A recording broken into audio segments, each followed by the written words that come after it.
प्रतापगढ़ नाम का एक गांव था जहां सभी लोग खुशी खुशी रहते थे। मकर संक्रांति कुछ ही दिनों में आने वाली थी और सभी लोगों में बहुत उत्साह था। बाजारों में बहुत भीड़ थी और लोग तरह तरह की पतंगे खरीद रहे थे। उसी गांव के जंगलों में एक चुड़ैल रहा करती थी। चुड़ैल भी एक दिन बाजार में आकर खड़ी हुई। वाह, कितनी सुंदर पतंगे हैं। एक काम करती हूँ, मैं भी ले लेती हूँ। इस बार मेरा भी मन है कि मैं इन गांव वालों के साथ मकर संक्रांति मनाऊं। चुड़ैल जाकर एक दुकानदार से पतंग मांगती है। वाह वाह, तुम्हारी पतंगे तो बड़ी सुंदर है, मुझे भी चाहिए। लेकिन दुकानदार चुड़ैल को ऐसे अपनी दुकान पर खड़ा देखकर नाराज हो जाता है। अरे ओ चुड़ैल कहीं की, चल भाग यहाँ से, मैं तुझे कोई पतंग नहीं देने वाला हूँ। मगर ऐसा क्यों? अरे मैं भी तुम लोगों के साथ संक्रांति मनाना चाहती हूँ। कितना मजा आएगा ना, सोचो। तभी वहां पर एक आदमी जो खड़ा होकर पतंगे खरीद रहा था वो चुड़ैल से कहता है, ओहो, देखो तो जरा इस चुड़ैल को, बढ़िया हमारे साथ त्योहार मनाने वाली। जाके भूतों के साथ मना त्योहार। खबरदार जो तुम मकर संक्रांति के दिन गांव के आसपास भी दिखाई दी तो। हाँ, और अगर दिख गई तो तुझे किसी तांत्रिक बाबा के हवाले कर देंगे, समझी। उसके बाद तेरे सारे त्योहार तांत्रिक के साथ ही मनेंगे। तुम लोगों ने ये ठीक नहीं किया, अब अच्छा नहीं होगा। अगर मैं त्योहार नहीं मनाऊंगी तो किसी को भी नहीं मनाने दूंगी, मेरी ये बात याद रखना। इतना कहकर वो चुड़ैल वहां से गुस्से में वापस चली जाती है और एक पेड़ पर बैठकर सोचने लगती है। मैं तो इन सब के साथ मिलकर त्योहार मनाना चाहती थी, लेकिन मेरी इतनी बेइज्जती करके इन लोगों ने खुद अपनी मौत को बुलावा दे दिया है। चुड़ैल ये तय कर लेती है कि वो अब किसी को भी मकर संक्रांति मनाने नहीं देगी। वो ये सोचकर कुछ पतंगे बनाने में जुट जाती है।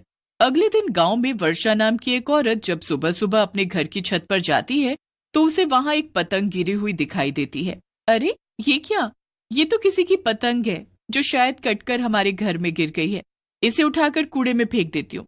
वैसे दिखने में है तो ये बहुत सुंदर, जिसकी भी होगी वो जरूर इसे ढूंढ रहा होगा। खैर मुझे क्या।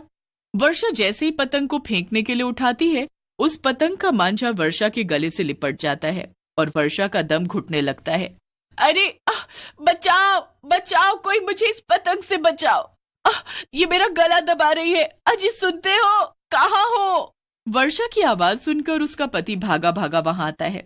अरे क्या हुआ वर्षा, ये तुमने पतंग क्यों पकड़ रखी है? अरे मैंने पतंग को नहीं, बल्कि इस पतंग ने मुझे पकड़ रखा है। इसके मांझे से मेरा गला दब रहा है, जल्दी मुझे बचाओ, मेरा दम घुट रहा है। वर्षा का पति मांझे को निकालने की बहुत कोशिश करता है, लेकिन पतंग वर्षा से अलग नहीं होती है और वर्षा का गला दबने की वजह से उसकी मौत हो जाती है। वर्षा का पति जोर जोर से रोने लगता है और पूरे मोहल्ले के लोग इकट्ठे हो जाते हैं। अरे भैया, ये सब भला कैसे हुआ? कुछ समझ नहीं आ रहा मुझे। न जाने कहां से पतंग हमारी छत पर आ गिरी और इसके मांझे ने वर्षा का गला दबा दिया। अरे लगता है कि ये कोई भूतिया पतंग है। लोग आपस में बातें करते रहे और थोड़ी देर बाद वहां से चले गए। अगले दिन फिर से एक दूसरी औरत रिंकी की घर की छत पर वैसी एक पतंग आकर गिरी। अरे ये तो किसी की पतंग आकर गिरी है। ओह, मगर लोग कह रहे हैं कि ये कोई भूतिया पतंग है। लेकिन इसे देखकर तो ऐसा कुछ भी नहीं लग रहा। अरे क्यों इसे फेंकूं, इतनी अच्छी तो पतंग है। अभी बाजार लेने जाऊंगी तो 150 रुपए बर्बाद होंगे। यही उठाकर बंटी को उड़ाने के लिए दे देती हूँ, वो भी खुश हो जाएगा और मेरे पैसे भी बच जाएंगे। रिंकी लालच में आकर पतंग को उठा लेती है और वर्षा की तरह ही पतंग का मांझा रिंकी का भी गला पकड़ लेता है। बचाओ बचाओ, कोई मुझे बचाओ।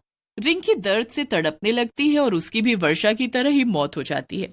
अब सारे गांव में दहशत फैल गई थी कि कोई भूतिया पतंगे उड़ा रहा है। लोगों ने डर के मारे पतंगे खरीदनी भी बंद कर दी और कोई भी बच्चा छत पर पतंग उड़ाने नहीं जा रहा था। बाजारों में एकदम सन्नाटा छा गया था। ये सब होने से वो पतंग बेचने वाला दुकानदार बेहद परेशान हो जाता है, क्योंकि उसकी एक भी पतंग नहीं बिक रही थी। वो दुकानदार रास्ते में जा रहे एक आदमी को रोककर उससे पूछता है, क्या हुआ भैया, कोई पतंग खरीदने क्यों नहीं आ रहा है? अरे क्या तुम्हें नहीं पता, सारे गांव में भूतिया पतंगे घूम रही हैं। कोई भी पतंग उड़ाने की हिम्मत नहीं कर रहा है। सब अपने घरों में कैद है, यहाँ तक कि लोग अपने ही घर की छत। क्या भूतिया पतंग? हाँ, वो पतंग जिस किसी के भी हाथ लगती है उसकी मौत तो तय है। पतंग का मांझा सामने वाले का गला दबाकर उसे मार देता है। अगर तुम्हें अपनी जान प्यारी हो तो तुम भी अपनी दुकान बंद करके घर पे बैठो। अरे ठीक है, मुझे सलाह मत दो, जाओ यहाँ से। फिर वो आदमी वहां से चला जाता है। लगता है उसी चुड़ैल का काम है। उसने मुझे धमकी भी दी थी, शायद वो अपनी बेइज्जती का बदला ले रही है। ठीक है, तो इस बार उसने गलत आदमी से पंगा लिया है। मैं भी देखता हूँ कि वो कैसे हम सबको मकर संक्रांति मनाने से रोकती है। इसके बाद वो दुकानदार गांव के जंगलों की तरफ गया जहां वो चुड़ैल रहती थी। दुकानदार ने देखा कि चुड़ैल के पास बहुत सारी पतंगे थीं और वो उसमें मांझे लगा रही थी।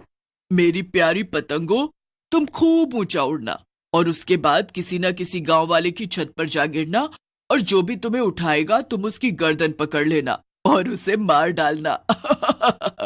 और फिर होगा मेरी बेइज्जती का बदला पूरा। ओह, तो यही है वो भूतिया पतंगे जिन्होंने सारे गांव वालों की नाक में दम कर रखा है। वाह चुड़ैल, सजा सजा, आराम से सजा अपनी इन पतंगों को।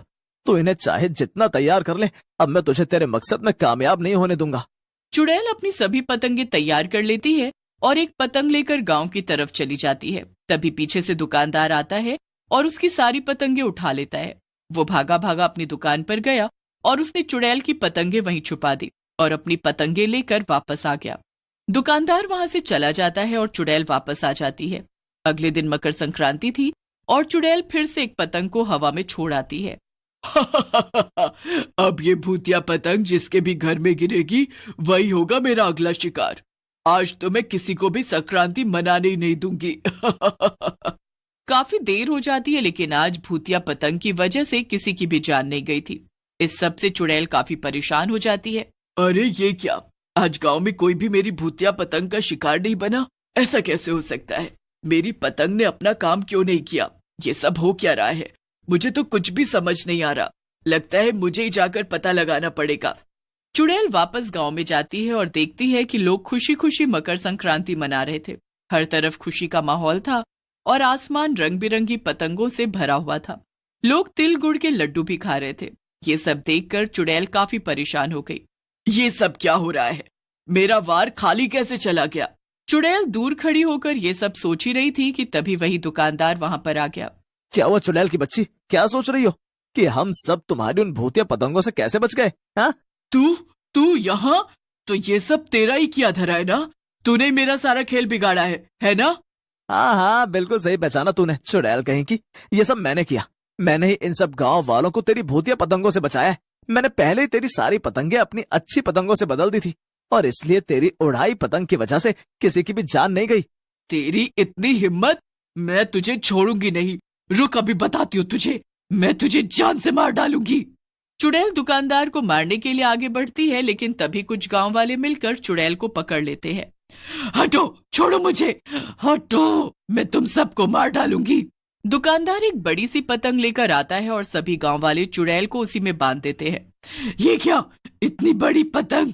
तुम लोग क्या करने वाले हो? अरे तुझे ही तो हमारे साथ संक्रांति मनानी थी ना, तो अब अच्छे से मना। तो इस पतंग के साथ आराम से हवा में गोता खा और ऊपर जाकर हमारी बाकी पतंगों से भी मिलना। फिर सभी मिलकर चुड़ैल को पतंग के साथ हवा में उड़ा देते हैं। बचाओ बचाओ, मुझे माफ कर दो। मैं अब दोबारा ऐसा कभी नहीं करूंगी। मुझसे गलती हो गई, माफ कर दो मुझे नीचे उतार दो प्लीज। चुड़ैल अपनी गलती की माफी मांगती रहती है, लेकिन कोई भी उसे नीचे नहीं उतारता है। थोड़ी देर बाद चुड़ैल की पतंग को एक दूसरी पतंग काट देती है।